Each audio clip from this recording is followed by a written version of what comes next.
Hi guys, ඔයාලව Gossip Queen channel එකට ආදරෙන් පිළිගන්නවා. දේශානි නෙහර කියන්නේ ඊටාම සුරූපී නිලියක්නේ. ඒ වගේම කාලයක් ඇය ගුවන් සේවිකාවක් විදිහට වැඩ කරා. ඒ වගේම තමයි ඉසුරු ලොකු හෙට්ටිආරච්චි කියන්නේ මේ රටේ ජනප්‍රියම නළුවෙක්. මේ දෙන්නගේ ප්‍රේම සම්බන්ධතාවය ලංකාවේ ප්‍රේක්ෂකයන් ලොකු කතා බහක් ඇති කරපු මාතෘකාවක්.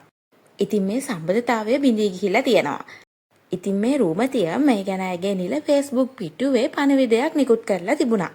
සමහර මිනිස්සු අපේ ජීවිතවලට එන්නේ වෙස්වලාගෙන, ඇත සතාව හංගගෙන, ආදරේ කී රඟපාගෙන අවංක හිත එක්ක සෙල්ලම් කරන එක. ඇත්තටම මං ඒ වගේ මිනිස්සුන්ට කියන්න ඕන නම දන්නේ නැහැ. හැබැයි මට ඒ වගේ අය මිනිස්සු කියලා නම් හිතන්න අමාරුයි. මගේ ජීවිතයේ එක් කාල සීමාවකදී මටත් ඒ වගේ ආත්මයක් හමු වුණා.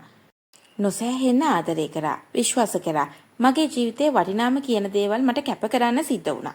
ඔව්, හැමෝම මට බැන්නා. මාව විවේචනය කරා. මට දොස් කිව්වා. මගේ දෙමාපියන්ට දොස් කිව්වා. ඒ වගේම මට හොඳත් කිව්වා. අවවාදත් දුන්නා. මන් දන්න නොහඳුනන ගොඩක් මිනිස්සු මට කතා කරා.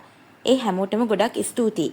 මොනම හරි හේතුවකට වුණත් ඇත්ත පෙන්නන්න ගොඩක් උත්සාහ කරාට අපි කවුරුත් අවංකව ආදරය කරද්දි අන්ධ වෙනවනේ. මටත් උනේ ඒකයි.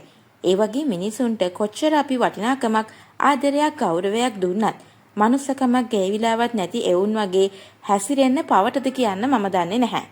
අවංකව ආදරයක් ලැබෙද්දි අඩු මේ මනුෂ්‍යත්වයේ වෙනුවෙන්වත් වටිනාකමක් දෙන්නේ නැතිව තිරිසන්නු වගේ තමන්ගේ ගැහණිය ළඟින් ඉද්දි කුමන හෝ අරමුණකට වෙනත් ගැහණු හොයාගෙන යන්නේ උන්ගේ තියෙන අඩු මානසිකත්වයේ නිසාද නැත්තම් එක් හිතක් මත්තේ නැහින්න වගකීම් ගන්න බැඳීම් වලට ගෞරවයක් දෙන්න බැරි තරම් පහත් දුර්වල පෞරුෂත්වයක් තියෙන නිසාද නැත්තම් කොච්චර වුණත් කැලේ මාරු වුණාට කොටියගේ පුල්ලි මාරු වෙන්නේ නැති නිසා වෙන්නත් ඇති නේද?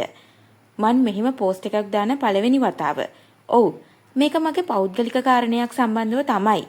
හැබැයි මේක මුළු රටක් කතා බහට ලකුණ සෝෂල් මීඩියාස් වල දහස් ගණන් මහාස ගණන් කතා කරපු දෙයක්. ඒක නිසා මෙහෙම පෝස්ට් එකක් දාන්න හේතුව.